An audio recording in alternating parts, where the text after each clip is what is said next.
Hello students, मैं मोहम्मद उमर स्वागत करता हूं आपका अपने यूट्यूब चैनल में। आज की इस वीडियो में हम सॉल्व करने जा रहे हैं एक्सरसाइज 3.4 जो कि चैप्टर नंबर 3 की एक्सरसाइज है जिसका नाम है अंडरस्टैंडिंग कोऑर्डिनेटर्स। इससे पहले की एक्सरसाइज ऑलरेडी पढ़ाई जा चुकी हैं जिनके लिंक इस वीडियो के डिस्क्रिप्शन बॉक्स में मिल जाएंगे। अगर आपने वो नहीं देखी हैं तो आप देख सकते हैं। Question number 1, state whether true और फॉल्स। यहाँ पर हमें ट्रू और फॉल्स राइट करने हैं। ए है इसका ऑल रेक्टेंगल्स आर स्क्वायर। जितने भी रेक्टेंगल्स हैं वो सभी स्क्वायर होते हैं। देखिए जितने रेक्टेंगल है वो सभी स्क्वायर नहीं होते हैं क्योंकि स्क्वायर की ऑल साइड इक्वल होती हैं, लेकिन रेक्टेंगल की ऑल साइड इक्वल नहीं होती हैं, केवल अपोजिट साइड इक्वल और पैरेलल होती हैं। तो इसलिए इसमें फॉल्स राइट कर देंगे। इसका नेक्स्ट है B, all rhombus are parallelogram. जितने भी रोम्बस होते हैं वो सब पैरेललोग्राम्स होते हैं, यानी कि रोम्बस को पैरेललोग्राम्स कहा जा सकता है। तो ये बात बिल्कुल सही है क्योंकि रोम्बस की जो भी प्रॉपर्टी होती हैं वो सब पैरेललोग्राम में अवेलेबल होती हैं। इसको ट्रू राइट कर देंगे। नेक्स्ट है all squares are rhombus and also rectangle.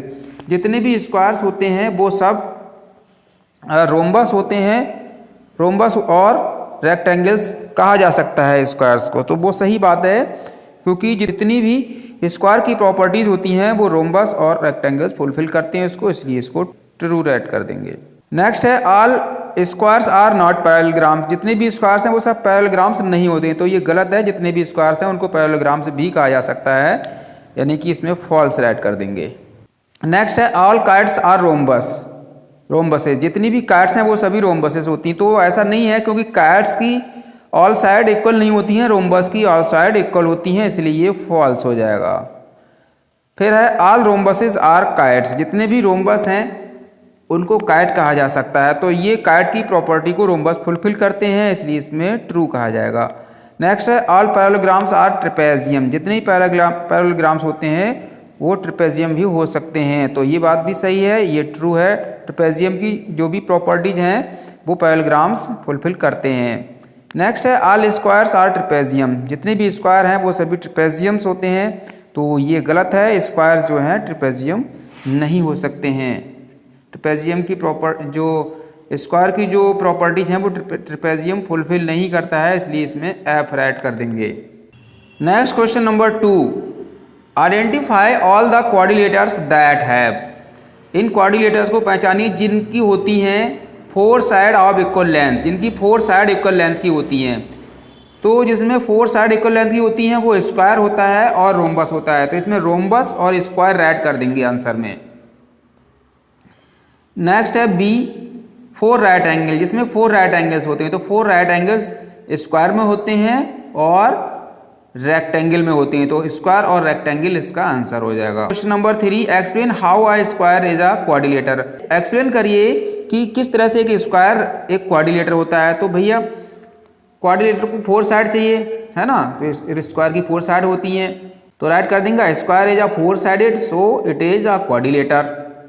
Second पूछा गया है अ पैरेललोग्राम। किस तरह से स्क्वायर एक पैरेललोग्राम होता है, तो स्क्वायर हैज, इसका आंसर राइट कर देंगे a square has its opposite sides parallel so it is a parallelogram. देखिए पैरेललोग्राम में क्या होता है, अपोजिट साइड पैरेलल होती हैं, तो स्क्वायर में भी पैरेलल होती हैं, इसलिए स्क्वायर एक पैरेललोग्राम भी है। इसके बाद है रोम्बस। किस तरह से ये रोम्बस है, स्क्वायर किस तरह से रोम्बस हो सकता है, तो रोम्बस में क्या होता है, रोम्बस की ऑल साइड 4 साइड इक्वल होती हैं और पैरेलल होती हैं, तो वो स्क्वायर की भी हो सकती हैं होती हैं, तो इसमें आंसर राइट कर देंगे थर्ड वाले में a square is a parallelogram with all the 4 sides equal so it is a rhombus. आपसे पूछा गया किस तरह से ये रेक्टेंगल होता है, तो इसका रेक्टेंगल में क्या होता है, रेक्टेंगल जो है सभी एंगल उसके राइट एंगल होते हैं और स्क्वायर में भी होते हैं, तो इसकी जो है इसमें आंसर राइट कर देंगे a square is a parallelogram with each angle a right angle. एक स्क्वायर जो होता है वो एक पैरेललोग्राम होता है जिसका ईच एंगल राइट एंगल होता है, और ऐसा ही रेक्टेंगल भी होता है, so it is a rectangle, इसलिए राइट कर देंगे so it is a rectangle. 4 number में है name the coordinators whose diagonals. उन कोऑर्डिनेटर्स के नाम बताइए जिनके डायगोनल बाइसेक्ट करते हैं ईच अदर। जिनके डायगोनल बाइसेक्ट करते हैं, देखिए यहाँ पे पैरेललोग्राम के डायगोनल भी बाइसेक्ट करते हैं, रोम्बस के भी बाइसेक्ट करते हैं और स्क्वायर के भी बाइसेक्ट करते हैं, रेक्टेंगल की बाइसेक्ट करते हैं। तो ये चारों राइट कर लेंगे। सबसे पहले पैरेललोग्राम, फर्स्ट वाले में राइट करेंगे parallelogram, rhombus, square and rectangle, ये 4 होगा इस तरह से। सेकंड वाले में पूछा गया है whose diagonals are perpendicular bisector of each other, जिनके डायगोनल ईच अदर पर एक दूसरे के परपेंडिकुलर बाइसेक्टर होते हैं, यानी कि इस तरह से आधा आधा भी कर देते हैं और बीच में 90 डिग्री का एंगल भी बना देते हैं। तो वो वाले आपको क्वाड्रिलेटर के नाम बताने हैं। तो वो क्वाड्रिलेटर एक तो स्क्वायर होगा और एक रोम्बस। तो स्क्वायर एंड रोम्बस राइट कर लेंगे। 2 होते हैं ऐसे जिनके डायगोनल बाइसेक्ट करते हैं, परपेंडिकुलर बाइसेक्टर होते हैं एक दूसरे के। इसके बाद में पूछा गया है थर्ड पे आर इक्वल, जिनके डायगोनल्स इक्वल होते हैं। तो इक्वल जो है स्क्वायर के होते हैं और रेक्टेंगल के होते हैं। तो थर्ड वाले में स्क्वायर और रेक्टेंगल आंसर राइट कर लेंगे। नेक्स्ट क्वेश्चन 5 है explain why a rectangle is a convex quadrilateral. बताइए आप कि किस तरह से एक रेक्टेंगल कन्वेक्स क्वाड्रिलेटर होता है। देखिए कन्वेक्स क्वाड्रिलेटर जो है इस तरह का क्वाड्रिलेटर 2 तरह के हमने बताए थे कि एक कन्वेक्स होता है और एक कनकेव। ये वाला हमने बनाया, ये कन्वेक्स हो गया। और अगर हम एक 4 साइड का बनाएं, ये इस तरह का, ये इसको कनकेव कहा जाएगा। ठीक है, अब होता क्या है अगर हम इसके डायगोनल को मिलाएं ऐसे करके ये कनकेव वाले को, तो इसके डायगोनल अंदर बन रहे हैं। लेकिन अगर कनकेव वाले को मिलाएं तो एक डायगोनल तो ये होगा अंदर और एक डायगोनल बाहर आ जाएगा। ये डायगोनल इसके बनेंगे कैसे, जैसे मान लीजिए हमने इसका नाम रखा A B C और D, इसी तरह से इसका नाम रखा A B C और ये D। अब हम A और C को मिलाएंगे तो ये बाहर बनेगा, लेकिन एक रेक्टेंगल इस तरह का है, उसके दोनों डायगोनल अंदर हैं, इनसाइड हैं। ठीक है, तो इसमें explain why a rectangle is a convex quadrilateral. तो इसका आंसर राइट कर देंगे कि both of its diagonals lie in its interior, इसके दोनों डायगोनल इसके अंदर होते हैं। It's so that a rectangle is a convex quadrilateral. Okay, next question number 6 ABC is a right angle triangle and O is the mid point of the side opposite to the right angle. यहाँ पे ये ABC ये जो है एक right triangle है, इसमें O एक पॉइंट है बीच में, मिड पॉइंट है। मिड पॉइंट मतलब आधा इधर, जितना इधर उतना ही इधर। वाई आगे बोला गया है explain why O is equal distant from A B and C।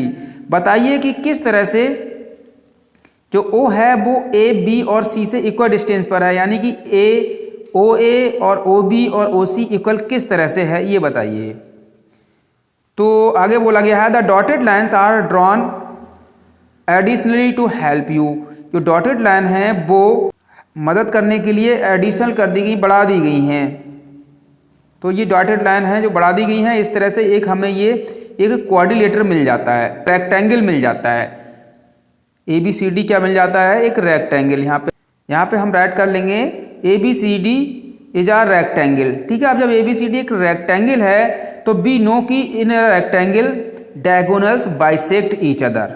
In a rectangle diagonal bisect each other. जब बाइसेक्ट करते हैं डायगोनल तो इससे हमें पता लग गया कि जो OA है, so that OA is equal to OB is equal to OC। ठीक है, ये जो है डायगोनल के एक तो ये देखो डायगोनल एक जैसे होते ही हैं, डायगोनल रेक्टेंगल के इक्वल होते हैं ना, इक्वल होते हैं। अब उनको जब आधा आधा कर जाए तो बाकी उनका आधा आधा भी इक्वल होगा। तो इस तरह से हमने ये एक्सप्लेन कर दिया कि किस तरह से ये जो O से A B और C इक्वल डिस्टेंस पर हैं। तो this was the last question of the exercise and the chapter. If you have understood this chapter or this exercise and the questions, and if you think that teaching method is good, then you must subscribe this channel. Thank you for watching. Bye bye.